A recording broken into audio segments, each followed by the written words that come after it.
KPBS On Demand is supported by Splatero, helping homeowners pay off debt by offering streamlined access to your home's equity with no additional monthly payments or new debt. Splatero provides a lump sum payment in exchange for a share of your home's future value. Pre-qualification is available at splatero.com. A Kentucky grand jury brought no charges against Louisville police for the killing of Breonna Taylor during a drug raid gone wrong.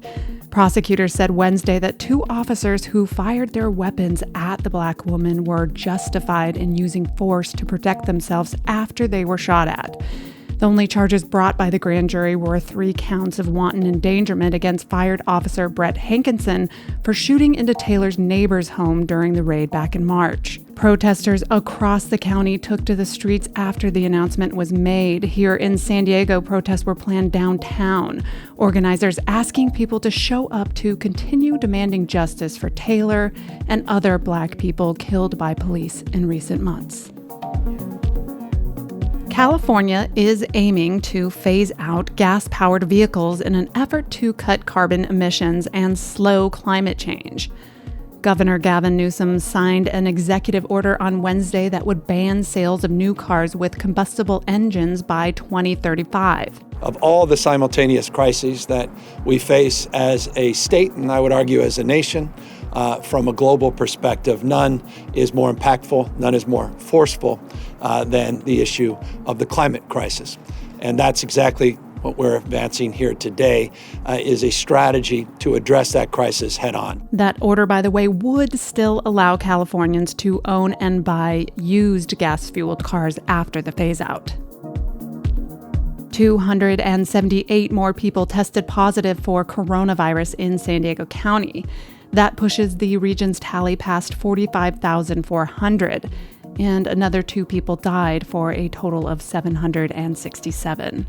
If it seems like this rising death toll locally and nationally is becoming normalized, the county's Dr. Eric McDonald put it into perspective.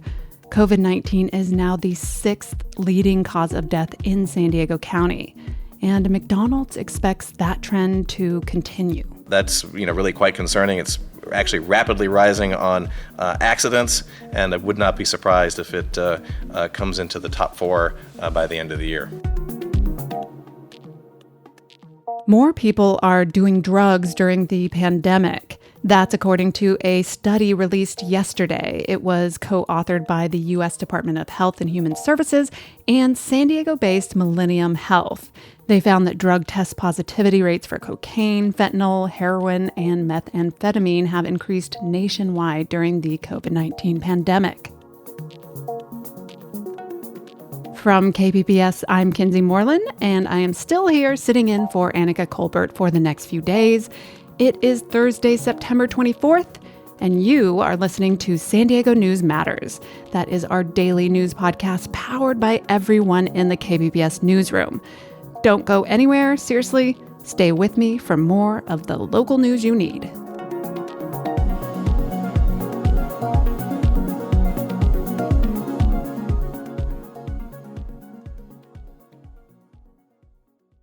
KPBS On Demand is supported by UC San Diego's Art Power, presenting cellist Joshua Roman, performing from his album Immunity, alongside music by J.S. Bach and more. Sunday, June 22nd at UC San Diego's Epstein Family Amphitheater. Reserve your tickets at artpower.ucsd.edu.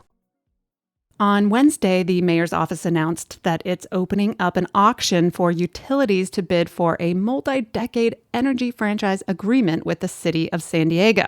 Deputy Chief Operating Officer Eric Caldwell says this new deal offers more oversight over the winning utility. The franchise agreement that's proposed has infinitely more enforcement capabilities than the existing franchise agreement. The old franchise agreement did not have an audit provision. We now have one every 2 years. Still, though, some community members say those audits will not have any teeth.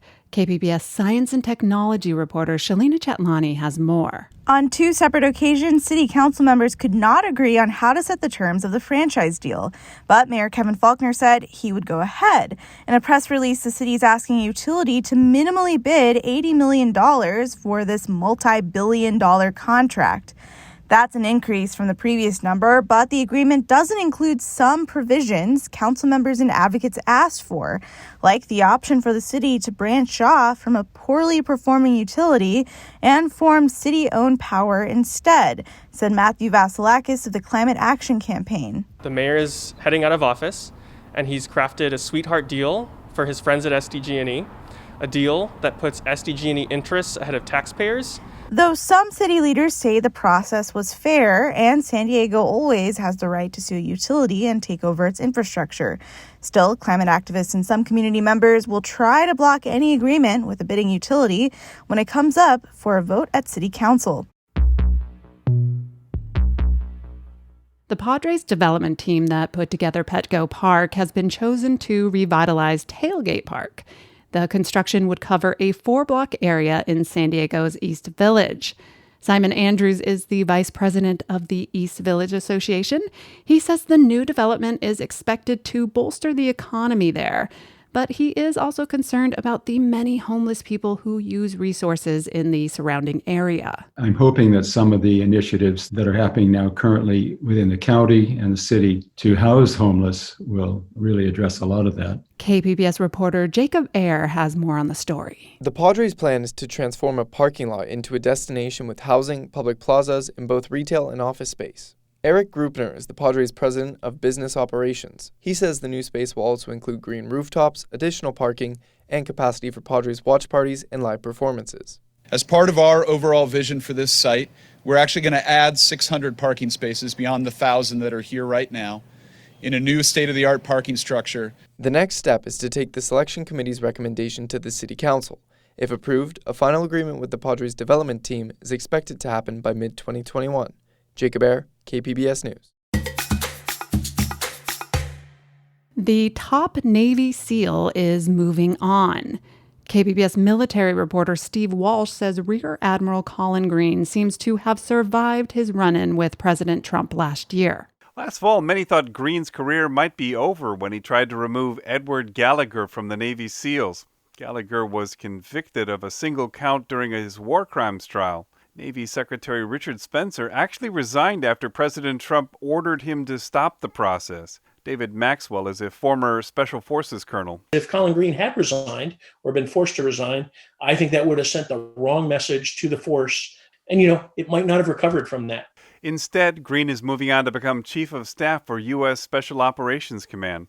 In his final email to the SEALs obtained by KPBS, Green says he is proud of how his team overcame adversity and faced challenges that we could not anticipate.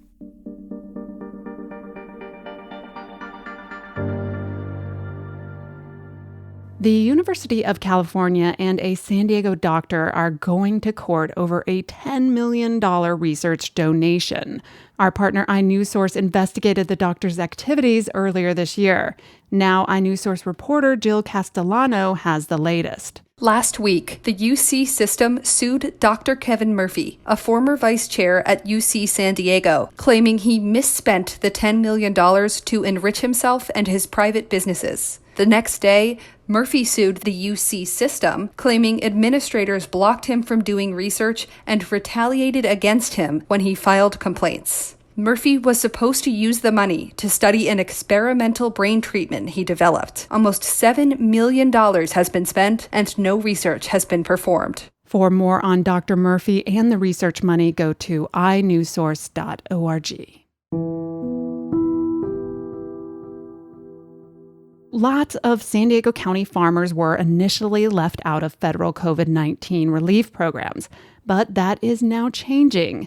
In another story from our partners at iNewsSource, reporter Camille Von Cannell explains. Flowers and nursery plants are the region's most valuable crops. But when the government offered aid earlier this year to farmers for coronavirus-related losses, these kinds of crops weren't covered. Now they are. Starting this week, growers of flowers and specialty fruit can apply to get some of the $14 billion in new federal funds. Michael Milano heads a flower company with fields near Camp Pendleton that saw sales plummet this year. He worries he may not recapture the part of his business that has moved abroad. Certainly it's going to significantly change, and the coming months will dictate our ability to remain open. The federal aid will help, and he's applying for it. And those two last stories are from iNewsSource, an independently funded nonprofit partner of KPBS. An urban farm in City Heights is becoming an anchor for the community amid the pandemic, letting people pay what they can for fresh food. In this audio postcard from our Speak City Heights partner, Media Arts Center San Diego, A La Vuelta farm co-owner Adriana Barraza tells us more about how they're keeping City Heights fed. A La Vuelta farm is a partnership, and it's myself and my neighbor and old friend Rika. And we grow microgreens and shoots here in City Heights with the goal of making fresh food more accessible and affordable in our area. One of the reasons why we focused on City Heights is because in our farm, as A La Vuelta farm, we always envision this as being a business that's a kind of force against gentrification. And so we want to grow these delicious, beautiful greens, but not just go and sell them in La Jolla. There's a lot of immigrants here in this neighborhood and everywhere, Mexican immigrants, Latino immigrants, but also from all over the world that have these ways of eating and existing and living that's more in connection to the land and the seasons. But when they immigrate, there's this idea that you have to, assimilate or adapt to the way of life here. There's this quick loss that happens from our traditions. And so people think that's just not possible to have that fresh, the fresh greens that you used to harvest, the chiles, whatever. Some of our neighbors come by and they see what we're growing in the front yard. They're like, "What? You have chile de bean? This is amazing. I didn't think you can even grow these. I thought they had to be wild harvested." And so there's a reawakening, I think, that happens when people start seeing small urban farms that are growing these traditional foods. And there's also just that it feels like, oh, wow, this is worth doing, and it can be done. It's been really cool to see our customer base growing here in City Heights at the Fairmount Urban Garden pop-up on Saturdays, because we do have a lot of Latino women and families and kids that are excited to be picking up their pepinos, and it's pretty cool because some of them share their photos with us of the kids super excited eating what was in the box this week. The strawberries, the watermelon. It's been really fulfilling for me to find myself in this role of being able to share healthy food and the recipes and the access with other people in my family, first and foremost, and in my neighborhood. Having the core of our business be committed to equity was there from the start. And then with COVID, we see that there's so many people that are unemployed right now or struggling, and having the superpower to grow fresh food and be able to share it with our communities is something that we're really excited to share. So pay what you can is just feel like that's the only just way to be functioning right now in these times, because it's not all about profits. It's about sustainability and how do we keep not just ourselves in a safe place that feels stable, but our communities.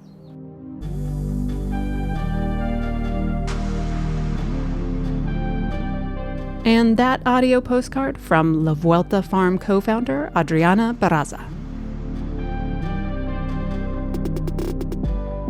Coming up, puppets can be used for more than just child's play. How local creatives are using puppets as tools for social commentary and entertainment. That story after a quick break.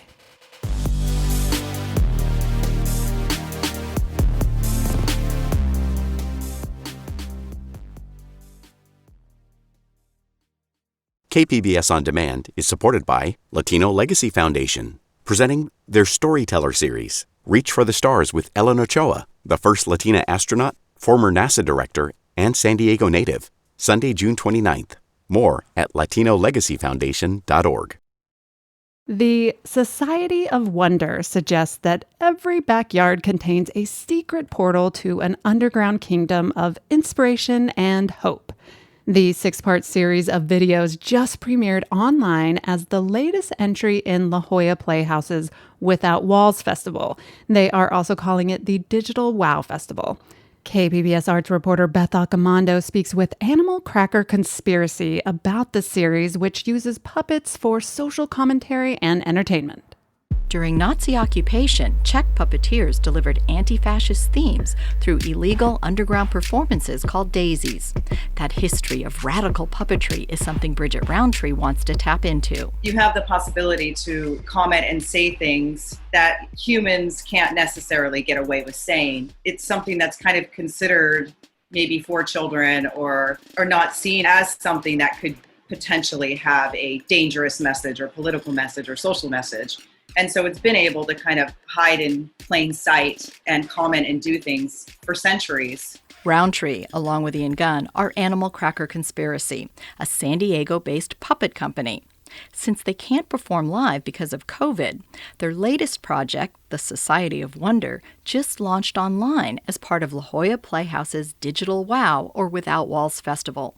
Gunn describes it as a mysterious series of 5-minute videos that introduce you to 5 unexpected characters who are brought together through coincidence, serendipity, and happenstance to form a society that reflects or is empowered by their gifts, their uniqueness.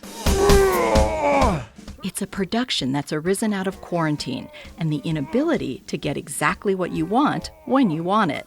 So the pair made sets, props, and puppets from what they had lying around the house, like paper, cardboard, and masking tape. So what we want people to experience is the wonder of what our human imagination is capable of in terms of taking crude and easily accessible materials and turning them into a story, creating a world out of that. A world that pays homage to film noir and old radio serials. Gunn says it also draws on the street puppets of Java and Bali. They're carved wooden heads. They have a torso that is suspended so it can turn, so the shoulders can turn. Bridget and I paper mache them, and she added in texture of vintage newspapers. So there's actually words and language like embedded into their faces and into their arms. Gunn and Roundtree created 6 puppet characters that have a retro feel, yet also seem to be from a world very much like our own. So it's an alternate reality, but it relates to a lot of the issues that we're dealing with environmentally, socially, and politically. Definitely with an absurd tone.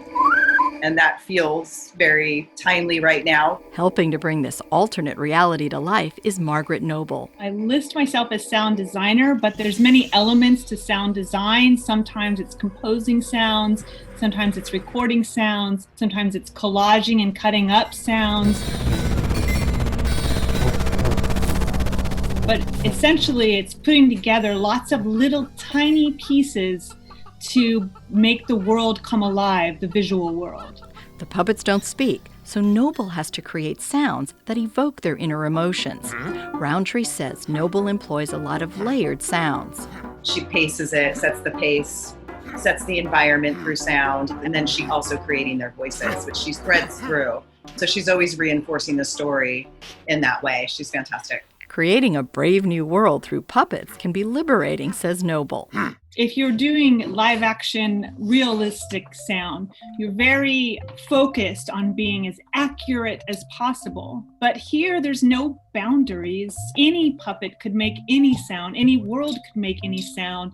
Sound doesn't have to be literal. And often it's more interesting when it isn't, and it's symbolic or expressive. And it has a little bit of darkness and mystery. There are many mysteries to unpack with each episode of the Society of Wonder. So sign up to be wowed by the latest entry in La Jolla Playhouse's Without Walls Festival. Beth Accomando, KPBS News. The first episode of Animal Cracker Conspiracy's Society of Wonder, by the way, is now available for free through the La Jolla Playhouse's Digital WOW Festival. And that is a wrap. That's all for today. You can always find the latest breaking news online at kpbs.org. And while you're there, consider clicking that blue Give Now button and becoming a member. We would love to have you join the KPBS family.